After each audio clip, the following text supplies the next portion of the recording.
anybody else feel like we're on day like 837 of January, or is it just me? By the time you see this video, it will be February, but for me, it's still January.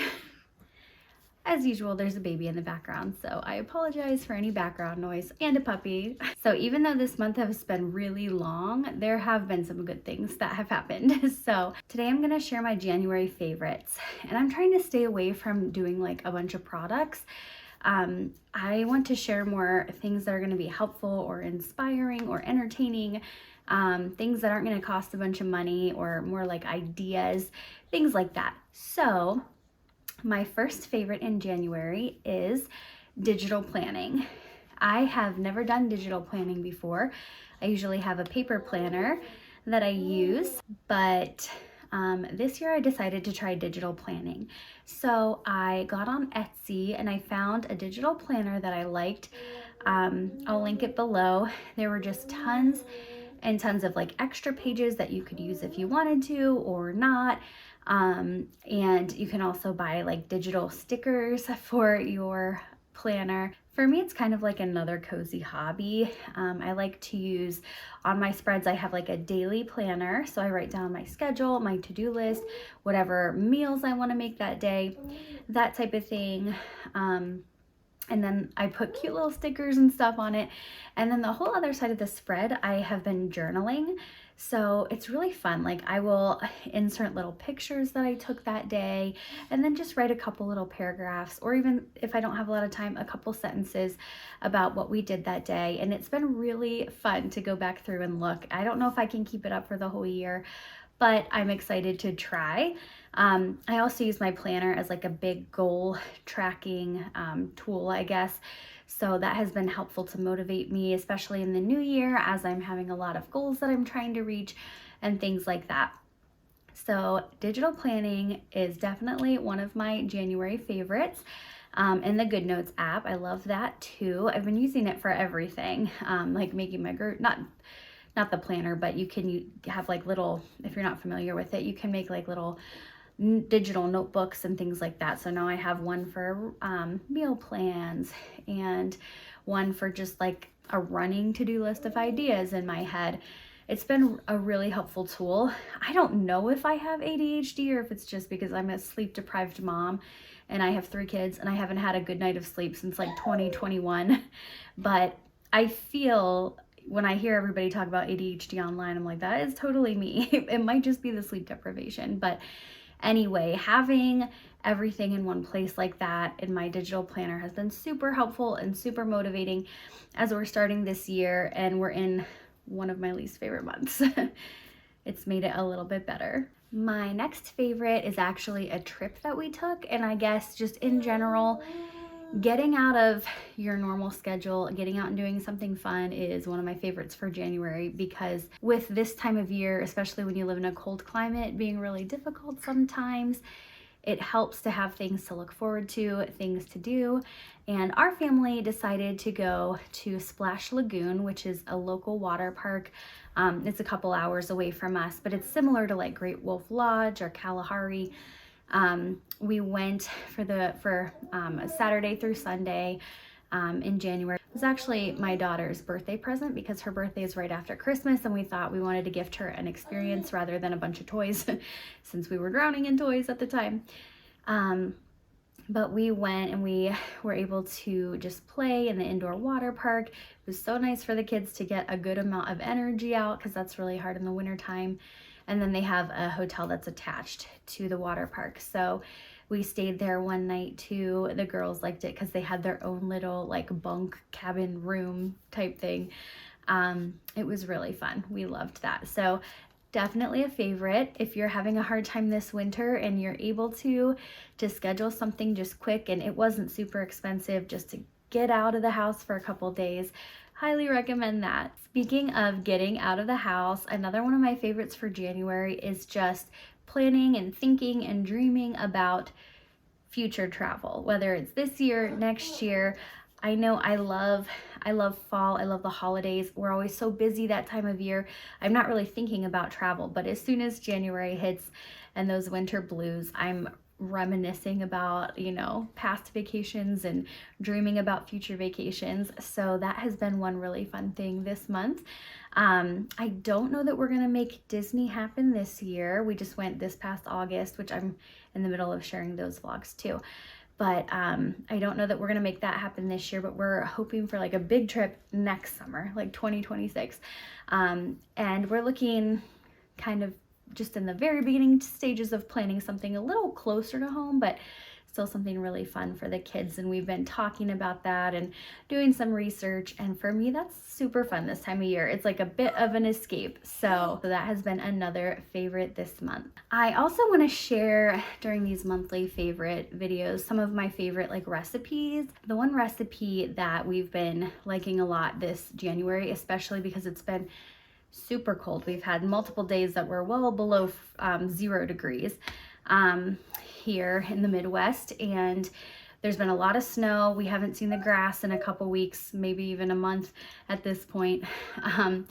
So we've been drinking a lot of hot cocoa, and a couple times I've made homemade hot cocoa, and it's this recipe that is so rich. It's definitely not something that you're gonna wanna make too often, definitely not healthy, but it is perfect for those snow days where your kids are outside running and playing, and they come inside and you just need that perfect cup of hot cocoa, and we found the recipe for that, so I will link that below. Another favorite has been the movie Wicked.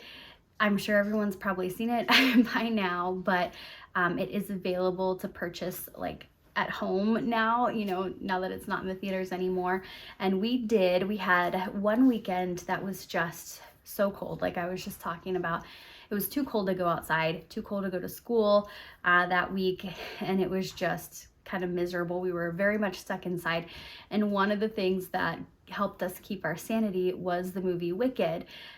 We bought it so that we could watch it at home, like bought it a digital copy or whatever, and we watched it, and then Scarlett, my 11-year-old, got really into it. Even Emma was kind of into it, our 3-year-old. She didn't watch the whole movie, but she likes the music and stuff.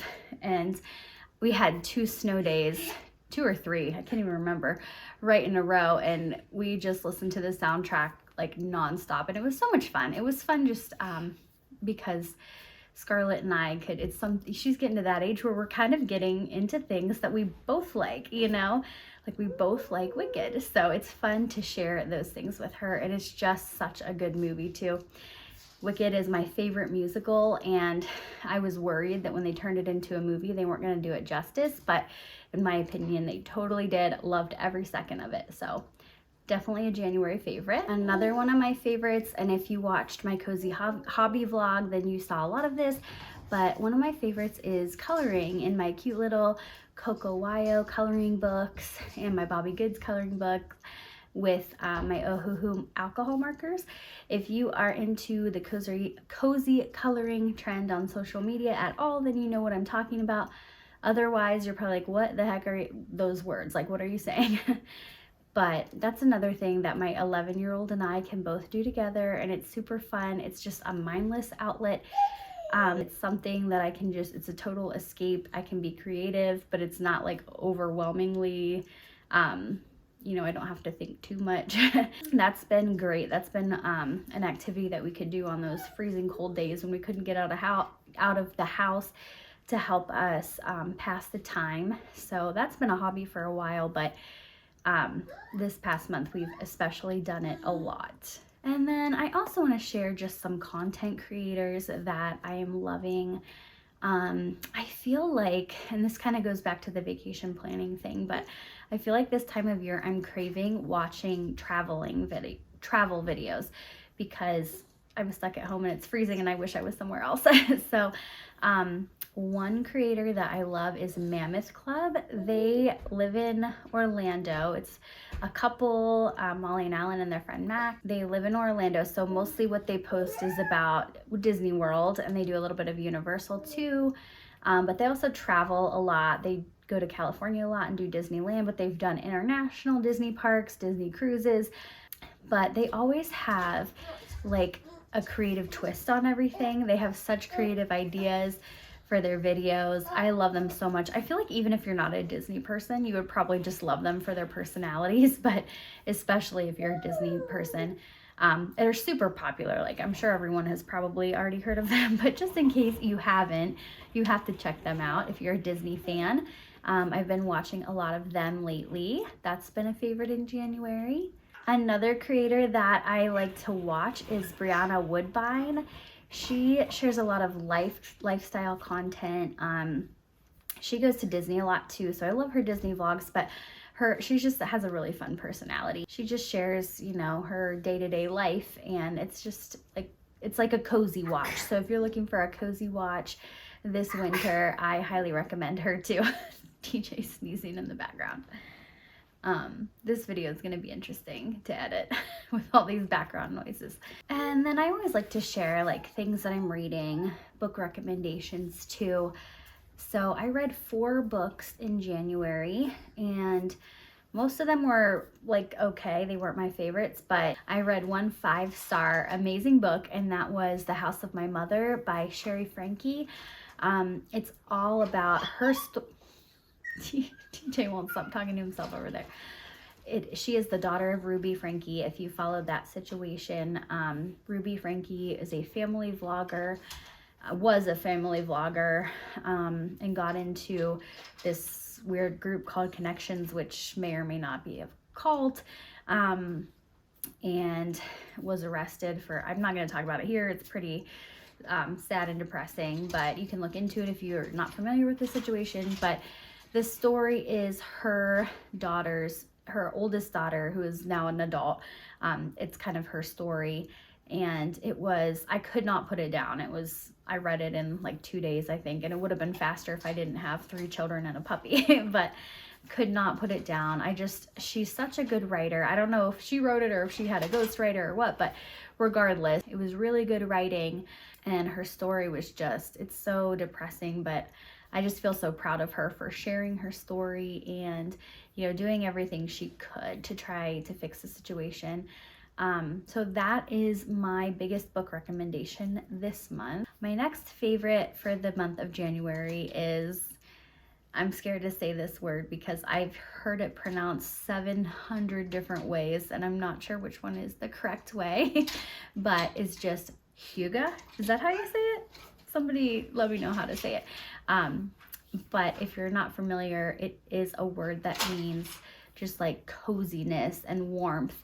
And it's something that in these winter months, when I honestly have a hard time after, you know, the holidays are over and you just have this big stretch of cold and not a lot of fun things going on, not a lot of holidays this time of year, I try to really lean into that hygge, that coziness, whether that means wearing a pair of fuzzy socks or getting under a cozy blanket, sitting by the fire with a good book, or coloring, or you know, drinking something warm and cozy, or eating some soup. Those are the things that really bring me joy during the winter time. So I am so thankful for that feeling, and you all know what I'm talking about, I'm sure. So if you're having a hard time this winter, I encourage you to lean into those things as well, because honestly, my mental health is, I feel like the last couple years I've been like, oh yeah, I feel like, because I used to hate winter, I used to hate January especially, but the last couple years I'm like, I feel like I've learned to embrace it. It's really not that bad. But thinking back, the last 2 winters, it was barely snowy here, and the weather was like much warmer than normal for winter, and this year has been more of like a normal winter here, and I'm like, okay, maybe I didn't learn to deal with it better, maybe it was just better weather, I don't know. But when I am having a hard day, I almost like try to plan, like, if I get through this day, this is what I'm gonna enjoy later. Like, I'm gonna sit on the couch under my blanket with the fire going, and I'm gonna read a good book, and that can help me get through the day. And it's just like a little reward for, you know, making it through the day. Sometimes if that's all you do that day, then you know, you succeeded. So hello. Oh, I've been found. Okay. TJ's gonna be joining us for this last favorite because he didn't want to be without mommy, huh? Yeah. So my last favorite is kind of vague, but I'll explain why in a minute. and it is answered prayers. And done. I made my 2025 goals video, and I had said that I've been a stay-at-home mom for about almost 3 years now, not quite, but it's always been my dream. It's always been what I've wanted to do. But now is not a good time to be a stay-at-home mom. It's not a good time to live on one income when everything is so expensive right now. So honestly, in the past few years, even though it's been wonderful and it's been like my dream, we have racked up a little bit of debt because we aren't making enough to cover all of our expenses, honestly. So one of my goals for this year was to pay off half of our debt, and wasn't exactly quite sure how we were going to do that, aside from, you know, really cutting back. You can only cut back so far though before you need to start adding income to really make some changes.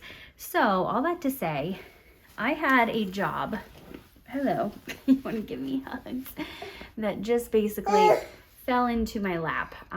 This therapy company, and they're opening a new location close to where I live. They're offering me part-time, 2 days a week, so I can do, he says uh-oh every time he sees a picture of Chewbacca. It just came up on our screensaver. He's a good guy. He's a good guy. Don't worry. Yeah. But at first I kind of was like, I don't really want to do that. I'm loving the stay-at-home mom thing, but practically it's not necessarily working. So they offered me the job, like I said, 2 days a week, so I can still be home with my babies 3 days, but have a job that really allows me to contribute a whole lot more to our income and hopefully pay off our debt even faster than I want to, and hopefully provide us with a little extra income, because it's, like I said, it's a hard time to be a one-income household right now. We tried it and weren't necessarily able to make it work. So and I think for my mental health, it's hard being home all the time too with your kids. I love it, but it's hard. And I feel like this might be like the perfect balance, the best of both worlds, where I still get to go out and have a career and be a professional, get dressed up every day, not every day, every day that I work, and go out and work with, and it's a therapy company all working with kids, so which is my, you know, I've never worked with adults with speech therapy before, so it was the perfect job basically. So I get to go out and do that, but then still the majority of the time be home with my kids. So I just feel like this is a God thing, and that I'm so thankful for it. And that is my favorite thing about January, is that I have this new exciting adventure. I'm nervous, but I'm also really feeling like this is exactly what we needed, what our family needed, what I needed personally. So I'll have to update on how that goes, but I'm really excited to start. I start next week. So, well, thank you guys so much for watching today. Those are my favorite things from January that I wanted to share with you all. Hopefully something inspired you or made you feel hopeful or gave you something to look forward to in your life too. You don't like this book? Okay, hold on. So let me know down below, what were your favorite things in January, whether it was your favorite memories, favorite things you did, favorite new things you tried, and don't forget to subscribe if you haven't yet. Thanks for watching.